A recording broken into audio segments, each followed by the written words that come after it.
There, I also got my little pry tool. If you don't own one of these, I recommend getting one. They work way better than a flat blade screwdriver.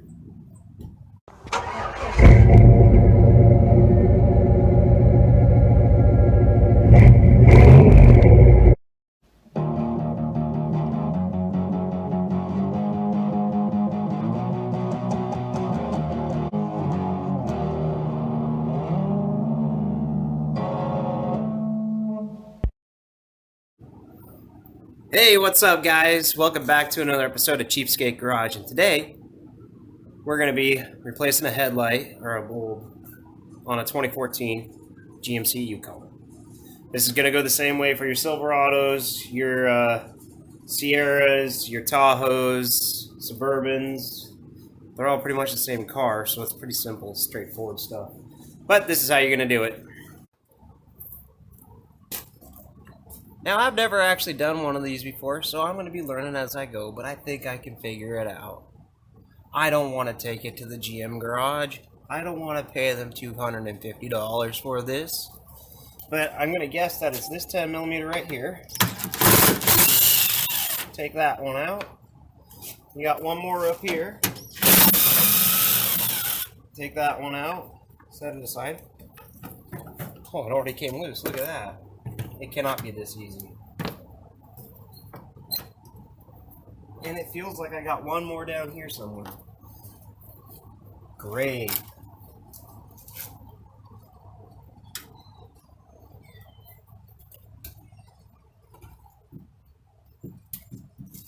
a pain in the ass to get to.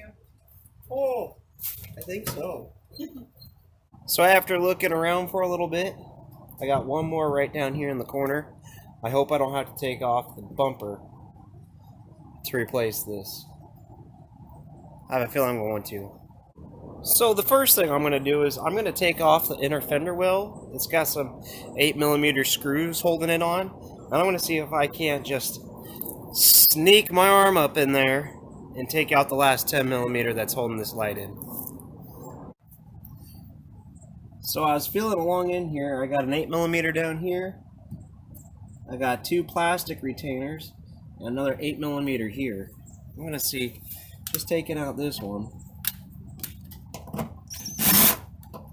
Oh, I'm just kidding, that's a 6mm.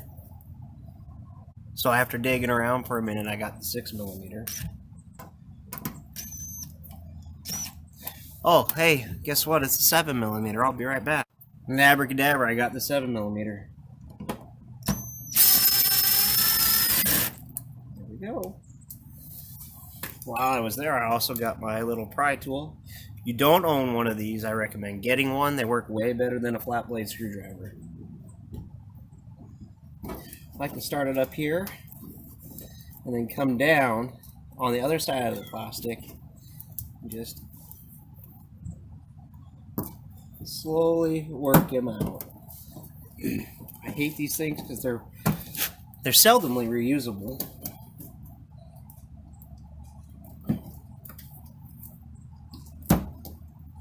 Okay. That doesn't work. But let me just see if I can't. Oh, yeah, I can get my hand on it right here. So, really cool tool right now would be a 10mm with a ratcheting box end on it.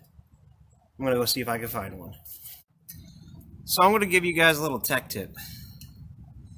If you're going to buy some ratcheting end wrenches, you see these right here. Ratchets, it's just straight. They work pretty good most of the time. Then you got an upgraded version. You got these. They ratchet and they swivel. Take these, throw them away, or skip them, save the extra $7, and put it towards these. These ratchet. Then you can unlock them, move them to a position like that, relock them, and now they're going to stay like that. This is all I'll ever buy from now on. Did want to show you these. These are kind of cool. They have this little ratcheting toggle on them, so when you go, it takes the bolt right off. If you go like this and you go backwards, it'll actually allow you to ratchet on whatever it is. But for today's sake, we're going to just go with this guy. And we're going to get it set so we know where it is. And I think it's straight in. We're going to take this off.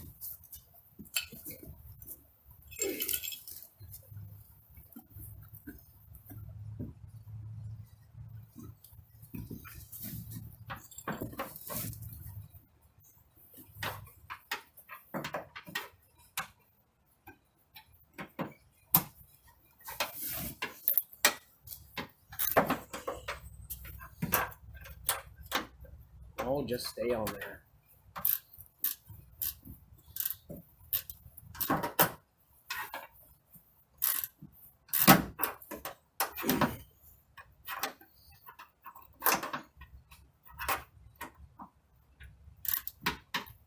If you got one of those Milwaukee battery-powered cordless angle tool things, they're like M12s or M18s or M28s or something, that would work perfect right now. Or a pneumatic one.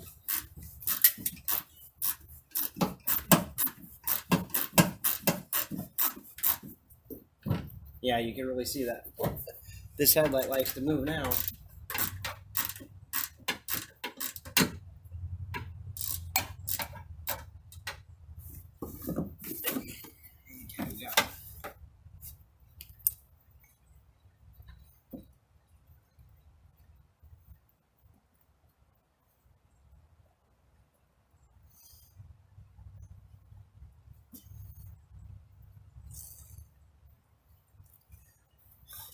Well, why did they have to put the long-winded bolt right here?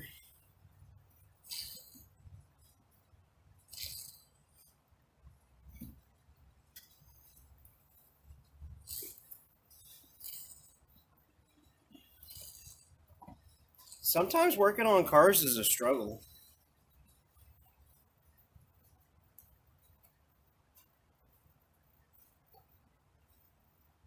Oh, 1 second.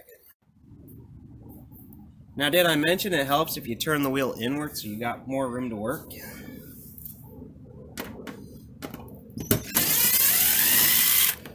I got thinking about having to take out put the thing back in all together, and I was like, maybe it'd be easier if I just did like this. Bella. Oh, she's a sly devil. The cat just went into the garage. She's gonna go hide out with Thunderbird. Might want to put the blanket back over that before she crawls inside a bit. So if you peel it back like this, you can see quite a bit of it. Makes it pretty easy.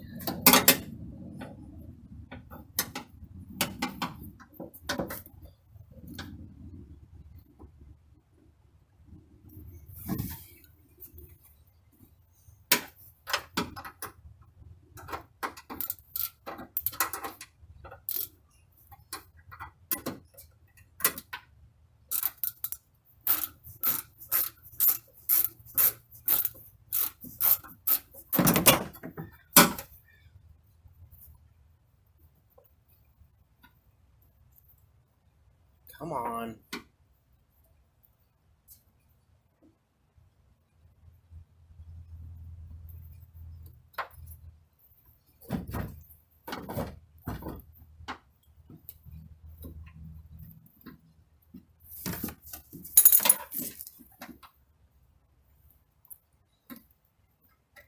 All right.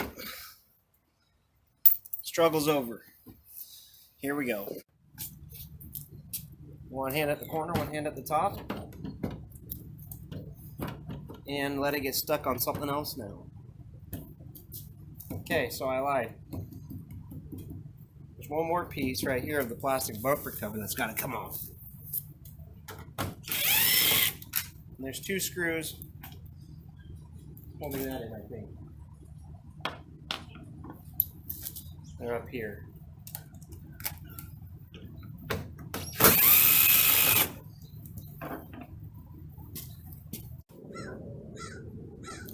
So with a lot a very patient wiggling, you'll get the headlight to come up and out. You got to be careful because down in here for your blinker, there's a wiring harness that doesn't want to come out easily. So once you get there, you can just unscrew your headlight bulb.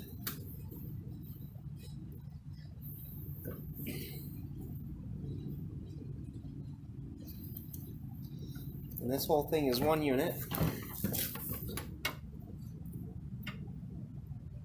So you got to undo the safety clip on top of the clip.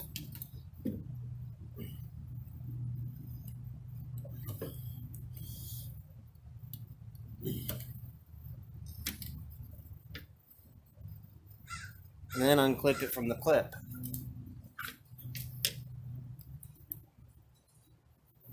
This isn't the easiest gig.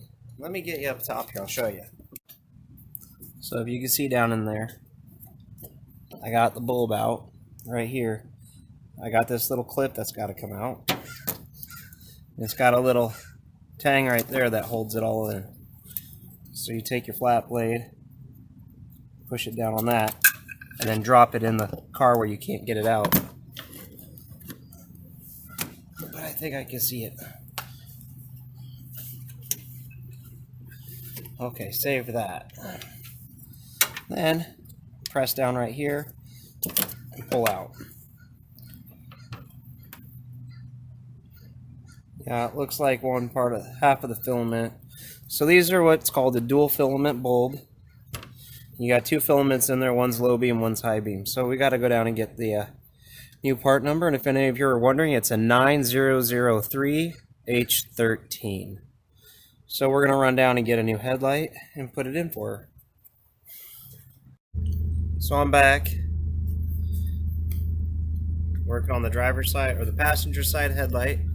So looking at the package, I'm going to use, it was a two-part package. I'm going to use the bulb out of the right-hand side of it because it correlates with the correct headlight, you know.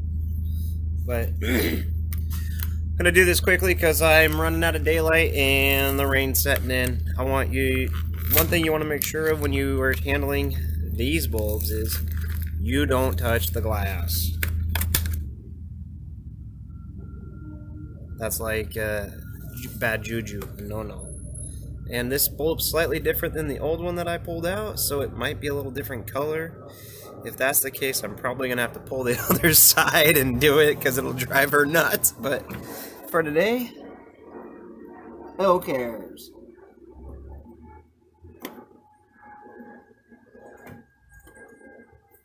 Well, come on now.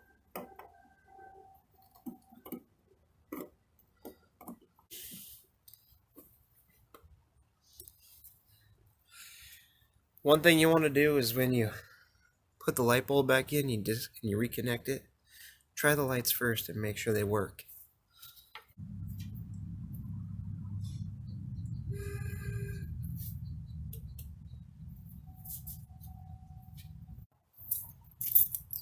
So we're going to put it back in, and pulling it out and putting it in, it's all finesse.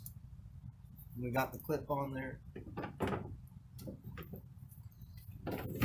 Start by getting it inside here first. And you just kind of, it's got these little pins right here and here and here. This is the next big part to get around. You don't need to go forcing it.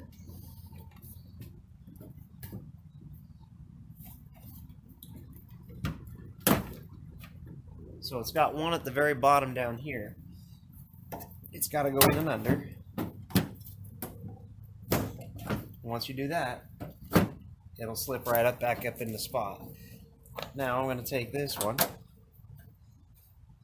Since I don't know exactly where the headlight goes back in, I want to make my life easy down below. So I'm going to put these two in. I'm not going to tighten them all the way up. I'm just going to get them started.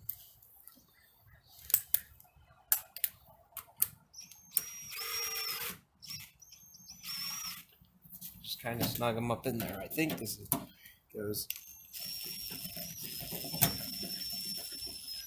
Sometimes the headlights themselves, so that since they're plastic, you can see a ring around the plastic where the bolts went and set and rested it in, or it's like a dirt mark or whatnot, and you can kind of use that as a guide.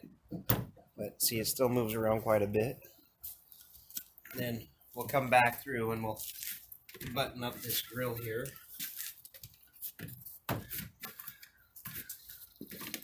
And put it all back together so it looks factory.